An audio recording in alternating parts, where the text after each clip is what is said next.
What are some of your favorite ways to test assumptions that you would point teams towards if they're saying, hey, we really want to figure out what are our riskiest assumptions with these ideas around feasibility, viability, desirability, and start testing them?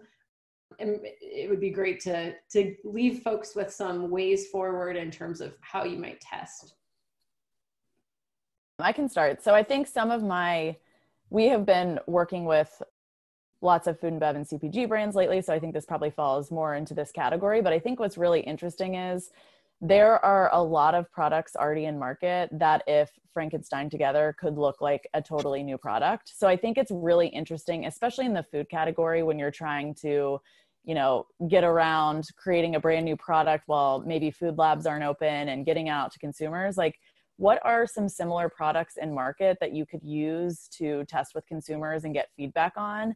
And that, to me, that provides like such an opportunity for learning on what you could then go create.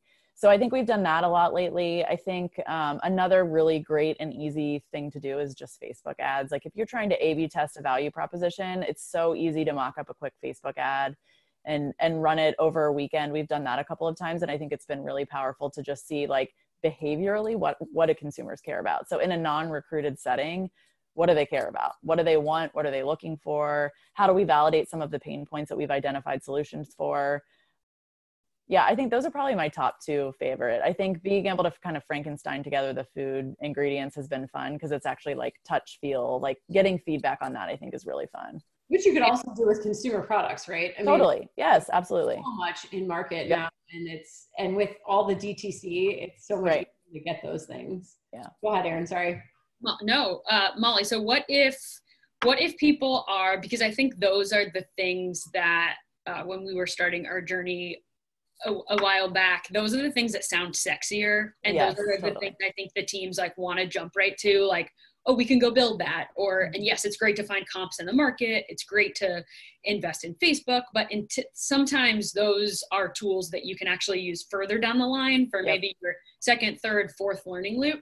So what if someone is just at the beginning, like about what are ways that like Wizard of Ozing or just talking to people, like what about if they like that require almost no money and that people are within their network probably that they can talk to? Yeah. So this is something we encourage every team with. So we just taught a class at a local university. And I think the very first thing I encouraged everyone to do was just talk to consumers. Like, I think that's something that people forget to do. You have a network full of family and friends and personal connections and professional connections that you can talk to that probably fit into a segment that you have, right? So I think it's interesting to there's a really amazing book called Talking with Humans by Gift Constable. And the entire premise of the book is just getting out of your office and talking to people. Now, obviously that looks like a little bit different because we're virtual, but Zoom is free. So set that up. Like there are ways in which you can talk to consumers that I think that has so much power and gets you on the right track. I think some other really good examples are like, if you have a little bit of money to spend, go on OneQ and create a really quick study. We've always talked like, if you are sitting in the middle of a work meeting and a question comes up that you're debating for an hour, go run it on OneQ. Like send it out to consumers and get an answer because it takes an hour to get data back.